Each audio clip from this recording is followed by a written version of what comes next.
दोस्तों, कश्मीर में हुए आतंकी हमले में बहुत बड़ी हकीकत छिपाई जा रही है और आतंकवादी अपनी कायराना हरकत करने में कामयाब हो गए हैं। लेकिन अब जब उन्हें उनके अंजाम तक पहुंचाने का समय आया है तो गोदी मीडिया अपनी नफरत भरी खबरों से देश का माहौल खराब करने में लगी है और हकीकत से देशवासियों को दूर करने की कोशिश में लगी है।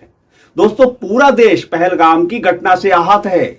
खेत खलिहान से लेकर चाय की दुकान तक, बड़े बड़े दफ्तरों से लेकर सड़कों व गली मोहल्लों तक एक ही चर्चा है कि ये गलत हुआ और अब उन्हें सबक सिखाना है। लेकिन शर्म तो तब आती है जब मरने वालों के शव उनके घर पहुंचे और उनके घरों में कोहराम मचा। लेकिन उस दिन हमारे प्रधानमंत्री चुनावी सभा में व्यस्त देखे गए और उनके चेहरे की हंसी बता रही थी कि उन्हें कितना दुख था।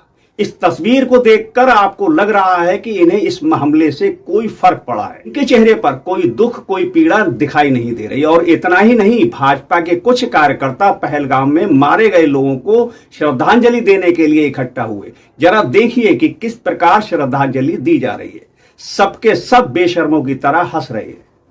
दोस्तों, मोदी सरकार ने भरोसा दिलाया था कि अब कश्मीर में लोग रह सकते हैं, जमीनें खरीद सकते हैं, यहां तक कि शादियां भी कर सकते हैं और लोगों ने इस पर भरोसा किया और इस भरोसे के चलते कश्मीर में पर्यटकों की संख्या बढ़ गई। और 22 अप्रैल को इन पर्यटकों के साथ क्या हुआ उस भरोसे का? कहां गए सारे सुरक्षा के इंतजाम? दोस्तों, हकीकत यह है कि पहलगाम का बॉर्डर कहीं भी किसी भी दिशा से पाकिस्तान से नहीं मिला है। तो ये आतंकी कहां से आए और कैसे आए? तो दोस्तों नमस्कार, मैं इरशाद अली और आप देख रहे हैं यूपी 76 न्यूज, खबर हमारी दुनिया तक। बस आपसे एक ही निवेदन है कि यदि आप हमें फेसबुक पर देख रहे हैं तो फॉलो करें और यदि यूट्यूब पर देख रहे हैं तो चैनल को सब्सक्राइब करके घंटी वाला बटन जरूर दबाएं। आतंकवादियों ने भारत में घुसकर हमारे भाइयों को मारा है। अब केवल ये भाषण से काम नहीं चलेगा जो हमारे प्रधानमंत्री दे रहे हैं। दोस्तों, अगर भाषणबाजी से आतंकियों की कमर टूटती तो कोई भी भाषण देने को तैयार है। देश के 140 करोड़ भारतीयों की उम्मीद आपसे जुड़ी है, इसलिए भाषण नहीं, एक्शन लीजिए। दोस्तों, आपको मालूम है कि देश में 56 इंच सीना वाले प्रधानमंत्री ने इस दिल दहला देने वाली घटना को लेकर क्या कड़ा एक्शन लिया है और इससे क्या होने वाला है, जरा सुनिए। बहुत स्पष्ट शब्दों में कहना चाहता हूं, जिन्होंने ये हमला किया है उन आतंकियों को और इस हमले की साजिश रचने वालों को उनकी कल्पना से भी बड़ी सजा मिलेगी। सजा मिलकर के रहेगी।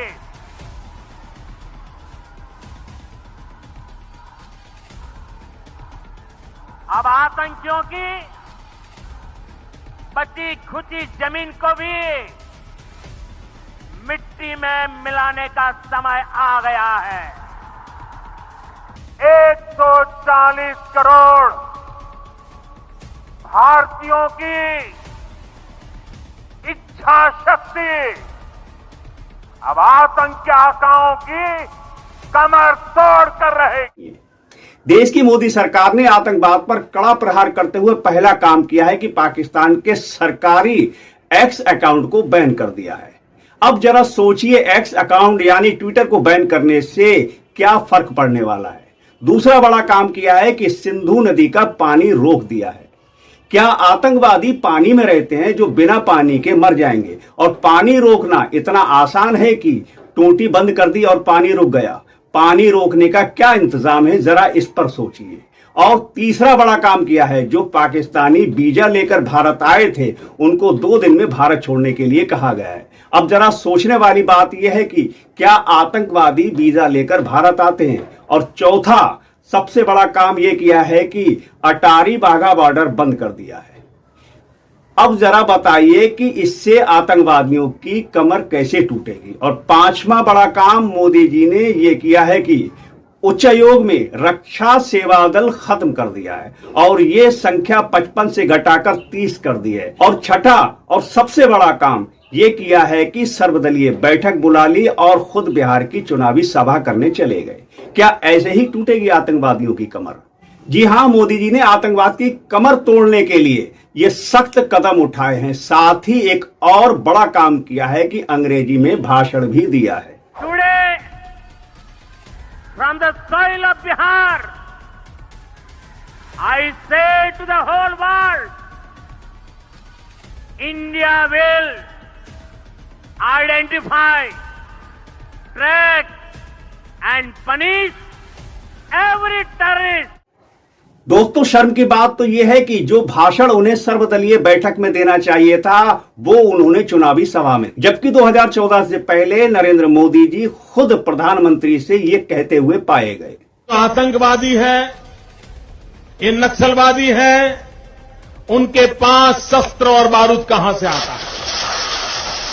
वो तो विदेश की धरती से आता है और सीमाएं संपूर्ण रूप से आपके कब्जे में है। सीमा सुरक्षा बल आपके कब्जे में है, सीमाएं आपके हाथ में है, कोस्टल सिक्योरिटी आपके हाथ में है, बीएसएफ सेना सब आपके हाथ में है, नेवी आपके हाथ में है। ये विदेश से घुसपैठ के कैसे? दोस्तों, ये सच है कि पहलगाम में आतंकवादियों ने धर्म पूछकर मारा, लेकिन यह भी सच है कि वहां पर मुसलमान की भी मौत हुई है। ये सच है कि कलमा पढ़वाकर धर्म चेक किया गया, लेकिन यह भी सच है कि एक मुसलमान अकेला उन आतंकवादियों से भिड़ गया और उनकी बंदूक तक छीनने की कोशिश की। यह सच है कि कपड़े उतारे गए और फिर मारा गया, लेकिन यह भी सच है कि अनंतनाग के जेएमसी अस्पताल में डॉक्टर रुखसाना 3 दिन से अस्पताल छोड़कर अपने घर नहीं गई और सभी घायलों को अपनी जान लगाकर जिंदा बचाया। और इन सभी सच के बीच एक और सच्चाई है जो गोदी मीडिया आपको नहीं दिखा रहा। घटना के दौरान जब चारों तरफ चीख पुकार थी, मातम था, तब कुछ लोग फरिश्ता बनकर सामने आए जिन्हें कोई नहीं दिखा रहा। पहलगाम आतंकी हमले में आतंकियों से अकेले भिड़ने वाले सैयद हुसैन शाह, जो अपने घर का इकलौता कमाने वाला था, उसने अपनी मां से वादा किया था कि नया घर दिलवाऊंगा, जो अब पूरा नहीं हो सकता। और हिंदुओं को बचाने में एक मुसलमान ने अपनी जान गंवाई। दोस्तों, दूसरा मुसलमान है नजाकत अली। इसने 11 हिंदुओं की जान बचाई, लेकिन इनका नाम लेना या इन्हें दिखाना गोदी मीडिया को गवारा नहीं। लेकिन जिनकी जान नजाकत ने बचाई वो बार बार इनका धन्यवाद दे रहे हैं। जी हां, छत्तीसगढ़ के भाजपा नेता अरविंद अग्रवाल, वो अपने दोस्तों और परिवार वालों के साथ पहलगांव गए थे। साथ में भाजपा की पार्षद पूर्वा थापक भी थी। इन सभी लोगों को लगभग 1 घंटे तक पहाड़ी रास्तों में आतंकियों से बचाते हुए श्रीनगर तक पहुंचाता है नजाकत अली। क्या ये गोदी मीडिया को दिखाई नहीं देता? लेकिन नजाकत ने अपनी या अपने परिवार की परवाह न करते हुए इंसानियत धर्म निभाया और 11 लोगों की जान बचाकर इंसानियत दिखाई। अरविंद अग्रवाल अपनी फेसबुक पोस्ट पर लिखते हैं कि आपने अपनी जान दांव पर लगाकर हमारी जान बचाई। हम नजाकत भाई का एहसान कभी नहीं चुका पाएंगे। और इस हमले के दौरान एक और फरिश्ता बनकर सामने आया, उसे भी गोदी मीडिया ने नहीं दिखाया, जिसका नाम है माजिद। माजिद पहलगांव के निवासी हैं, काम है ड्राइविंग और मामूली आदमी है। सुरेश महाराष्ट्र के थाराशिप से अपने परिवार और दोस्तों के साथ पहलगांव घूमने आए थे। उन्होंने गाड़ी बुक की और घाटी की ओर चल दिए। घटना से कुछ दूर माजिद गाड़ी रुकवाते हैं और कहते हैं कि कुछ तो गड़बड़ है।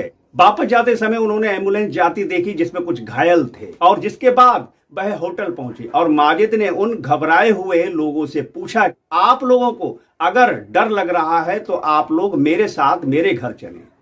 घबराया हुआ सुरेश ये सुनकर रोने लगा और माजिद के गले से लग गया। सुरेश से माजिद ने कहा कि भाई रोइए नहीं, मेरे रहते आपको कुछ नहीं होगा। यदि जान जाएगी तो पहले मेरी जान जाएगी। तो भाई ऐसे होते हैं मुसलमान। तो दोस्तों, आज पूरा देश और विपक्ष मोदी जी के साथ है और वो चाहता है कि पाकिस्तान को इस घटना की कड़ी सजा दी जाए।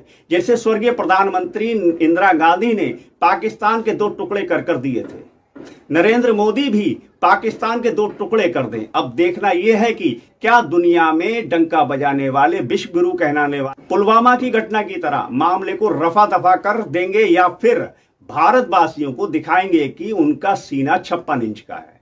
आज की खबर में बस इतना ही और इस खबर के बारे में यदि आपकी कोई राय है तो हमें कमेंट करके कमेंट बॉक्स में जरूर बताएं। और यदि आप हमें फेसबुक पर देख रहे हैं तो फॉलो करें और यदि यूट्यूब पर देख रहे हैं तो चैनल को सब्सक्राइब करके घंटी वाला बटन जरूर दबाएं और देखते रहें यूपी 76 न्यूज, क्योंकि खबर हमारी दुनिया तक, हम जल्द लौटेंगे किसी दूसरी खबर में, तब तक के लिए जय हिंद।